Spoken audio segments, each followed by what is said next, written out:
Beralih ke informasi lainnya, Indra Kusuma atau Indra Kents akhirnya memenuhi panggilan Barreskrim Mabes Polri untuk pemeriksaan kasus aplikasi Binomo. Indra tiba di Barreskrim Mabes Polri sekitar pukul 13:12 bersama kuasa hukumnya. Saat dimintai keterangan oleh wartawan, Indra memilih bungkam dan langsung memasuki ruang Barreskrim. Informasi ini diketahui dari surat pemberitahuan dimulainya penyidikan atau SPDP yang diterima Kejaksaan Agung pada tanggal 21 Februari. Indra Kents dilaporkan oleh sejumlah korban yang mengaku tertipu dengan aplikasi Binomo yang merupakan salah satu aplikasi robot trading milik Binary Option yang sempat dipromosikan oleh Indra Kents.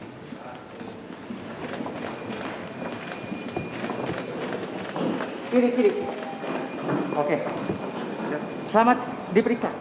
Kasus influencer Indra Kents yang aktif mendorong atau kerap disebut dengan afiliator transaksi Binomo memasuki babak baru setelah mendapati adanya unsur pidana perjudian online dalam transaksi Binomo.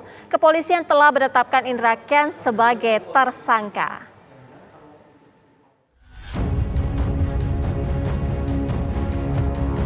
Sembilan korban melaporkan influencer Indra Kents ke Barreskrim Mabes Polri atas tuduhan penipuan Binomo.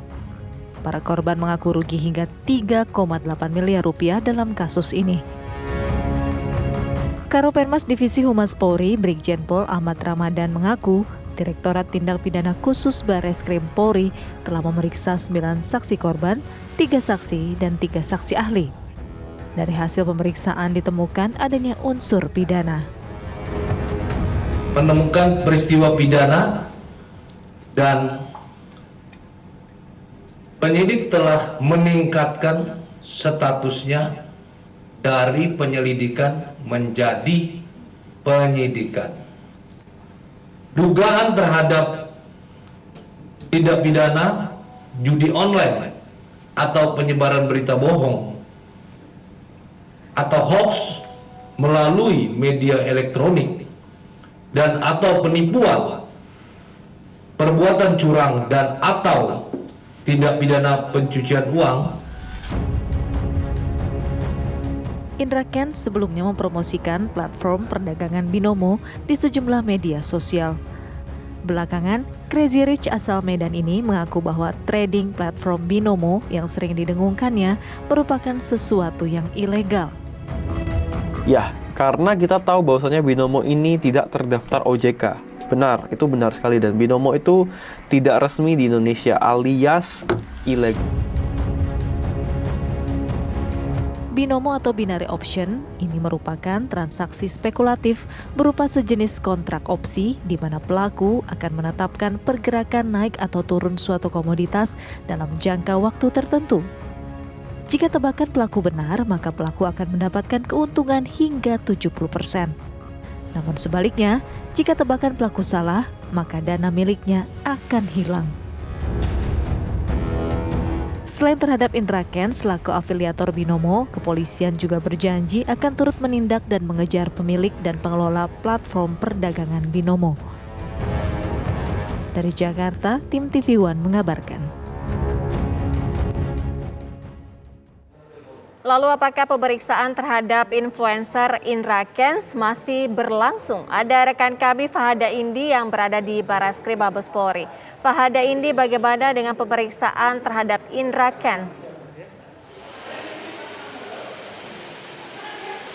Ya, selamat petang Syira Safira dan juga pemirsa. Influencer ini sekaligus YouTuber Indra Kusuma atau yang lebih akrab kita kenal sebagai Indra Kents. Hari ini akhirnya memenuhi panggilan dari penyidik di Tipideksus Barreskrim Polri.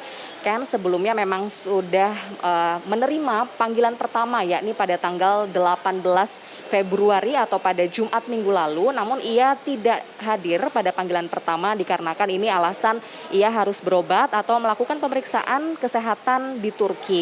Akhirnya pada hari ini setelah mangkir, ia memenuhi panggilan dari Direktorat Tindak Pidana dan Ekonomi Khusus atau Ditpideksus Bareskrim Polri untuk dilakukan pemeriksaan ini terkait dengan aplikasi Binomo. Nah, Kens, tadi kami sudah memantau ini memang hadir sekitar pukul 13.10 waktu Indonesia Barat. Ia hadir ini menggunakan kemeja dan juga topi berwarna hitam dan tadi pun nampak didampingi oleh tim dari kuasa hukumnya, diantaranya ini ada Wardaniman Larosa. Kemudian itu artinya Syira dan pemirsa, pemeriksaan dari Indra Kents ini sudah berjalan selama 3 jam. Terkait dengan status pemeriksaan dari Indra Kents, kami memang mendapatkan informasi ini sudah ditingkatkan yakni ke tingkat penyidikan oleh para penyidik, di mana hal itu juga sesuai dengan SPDP atau surat pemberitahuan dimulainya penyidikan yang sebelumnya ini sudah diterbitkan oleh penyidik di Ditpideksus Bareskrim Polri pada tanggal 21 Februari 2022 dan informasinya ini juga sudah diterima oleh pihak dari Kejagung RI pada hari Selasa tanggal 22 Februari 2022. Namun untuk status Kents sendiri, apakah ia ini diperiksa sebagai saksi atau tersangka, ini kami masih menunggu kepastiannya yang rencananya ini nanti akan disampaikan oleh pihak kepolisian usai pemeriksaan terhadap Indra Kents ini selesai dilakukan. Selain itu, informasi yang bisa kami sampaikan nanti akan kami lanjutkan lagi setelah konferensi pers dari pihak kepolisian ini dilakukan usai penyidikan pemeriksaan terhadap Indra Kents selesai dilakukan. Sementara itu, Syira, kembali ke Anda. Fahada Indi, informasi langsung dari Bareskrim Polri Jakarta.